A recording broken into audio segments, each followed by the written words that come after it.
Assalamualaikum warahmatullahi wabarakatuh. Saya Ibrahim, mahasiswa Universitas Negeri Surabaya, program studi S2 Pendidikan Olahraga. Saya akan membacakan lembar jawaban tugas ujian tengah semester, yang mana soal pertama yaitu menjelaskan tujuan urgensi sosiologi olahraga. Tujuan urgensi sosiologi olahraga ialah sebagai upaya seseorang untuk dapat melakukan proses sosial melalui kualitas sikap dan perilaku dalam masyarakat. Pertama, memiliki pengetahuan sikap dan kemampuan berperan yang berpedoman dalam sosiologi olahraga. Profesi keolahragaan, pendidikan jasmani di kelas, olahraga di masyarakat, dan prestasi olahraga. Kedua, mampu mengambil keputusan yang tepat pada permasalahan olahraga dan mampu memberi penguatan psikologi dalam dimensi sosiologi olahraga. Ketiga, memiliki sikap rasa cinta tanah air dalam mengimplementasikan dasar sosiologi olahraga dan sport science dalam kehidupan sehari-hari sesuai profesi masing-masing. Keempat, memiliki kemudahan dalam memahami, mengerti, dan mampu mempraktikkan ilmu keolahragaan dan melakukan diseminasi pada praktisi olahraga. Kelima, mahasiswa mampu menciptakan modal dan kreativitas pangsa pasar sosiologi olahraga yang layak jual dalam dunia usaha dan industri. Soal yang kedua, menjelaskan sosiologi olahraga, menyangkut pengertian, sejarah, dan ciri-cirinya. Pengertian sosiologi olahraga. Sosiologi olahraga adalah ilmu yang mempelajari hubungan interaksi manusia dalam masyarakat olahraga secara khusus dan masyarakat olahraga lainnya, serta aspek sosiologis yang menyertainya dan termasuk perubahan-perubahan sosial. Sejarah sosiologi olahraga. Kemunculan sosiologi olahraga, meskipun bukan namanya sendiri, berasal dari akhir abad ke-19 ketika eksperimen psikologis sosial pertama yang berhubungan dengan efek kelompok dari kompetisi dan kecepatan berlangsung. Selain antropologi budaya dan minatnya pada permainan dalam budaya manusia, salah satu upaya pertama untuk memikirkan olahraga secara lebih umum adalah Homo Ludens, karya John Huizinga atau teori kelas santai dari Thorstein Veblen. Homo Ludens membahas tentang pentingnya unsur permainan dalam budaya dan masyarakat. Huizinga menyarankan bahwa bermain, khususnya olahraga, adalah yang utama dan penting dari budaya generasi. Karya tulis berkontribusi pada kebangkitan studi sosiologi olahraga. Pada tahun 1970, sosiologi olahraga mendapat perhatian yang signifikan sebagai bidang studi yang terorganisir dan sah. Masyarakat Amerika Utara, sosiologi olahraga dibentuk pada tahun 1978 dengan tujuan mempelajari bidang tersebut. Outlet penelitiannya, Sociology of Sport Journal, dibentuk pada tahun 1984. Sosiologi olahraga awalnya tumbuh dengan memilihnya konsep sosiologi yang kemudian berkembang dengan memanfaatkan bahan mentah dan pengalaman empirik mengenai aktivitas olahraga yang dipandang sebagai fenomena sosial.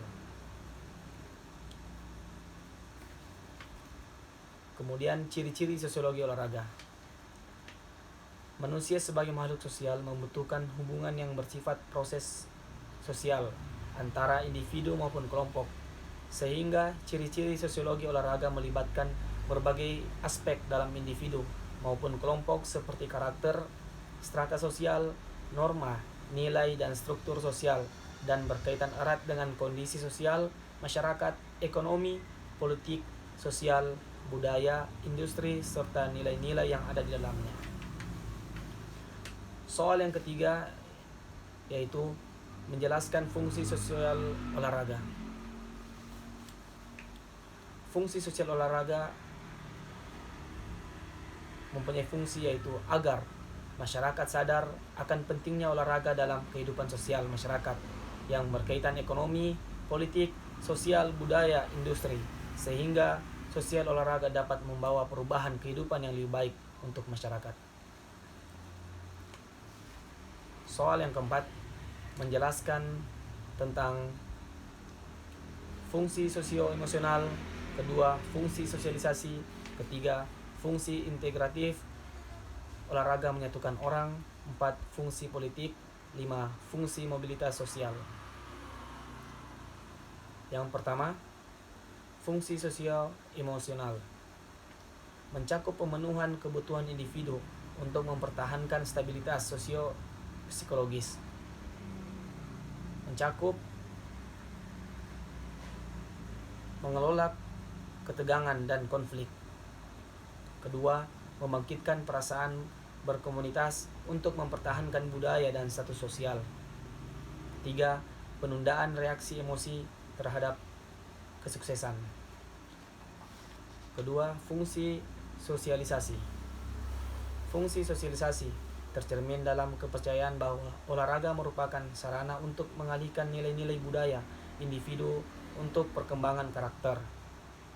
Mencakup 1. Pembelajaran keterampilan, 2. Sifat-sifat, 3. Sikap atau tokoh idola, etika masuk sportif, 4. Norma tata krama, 5. iptek.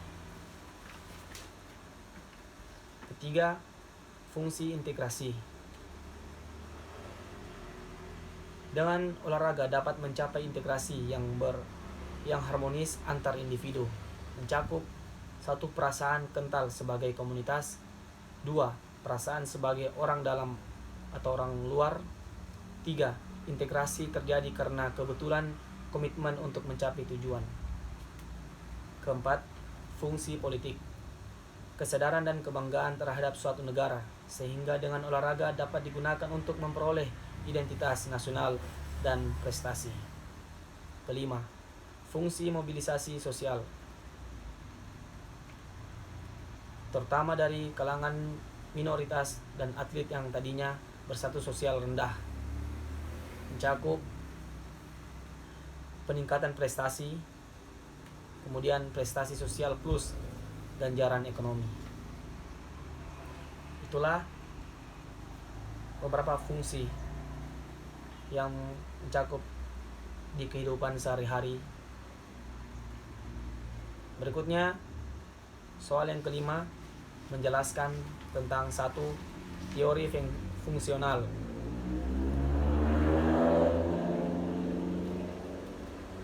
Kemudian teori konflik dalam kehidupan sehari-hari, teori kritis dalam kehidupan sehari-hari, teori interaksionis dalam kehidupan sehari-hari, teori feminis dalam kehidupan sehari-hari, teori figurasional dalam kehidupan sehari-hari.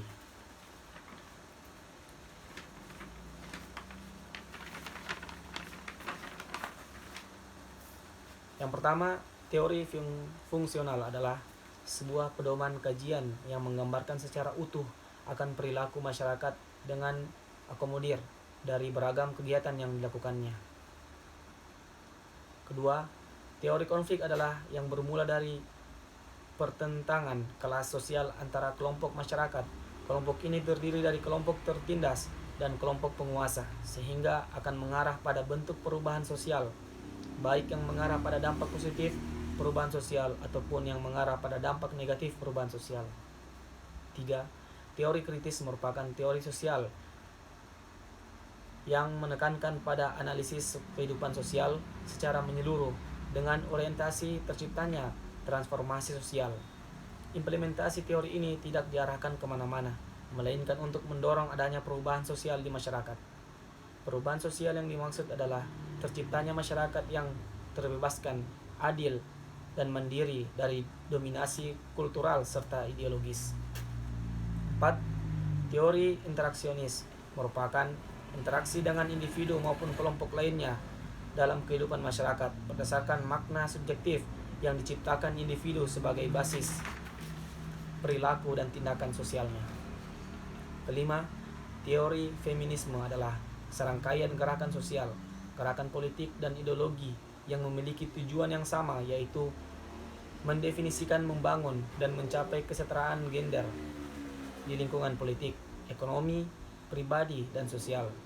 Feminisme menggabungkan posisi bawah masyarakat memprioritaskan sudut pandang laki-laki dan bawah perempuan diperlakukan secara tidak adil di dalam masyarakat tersebut.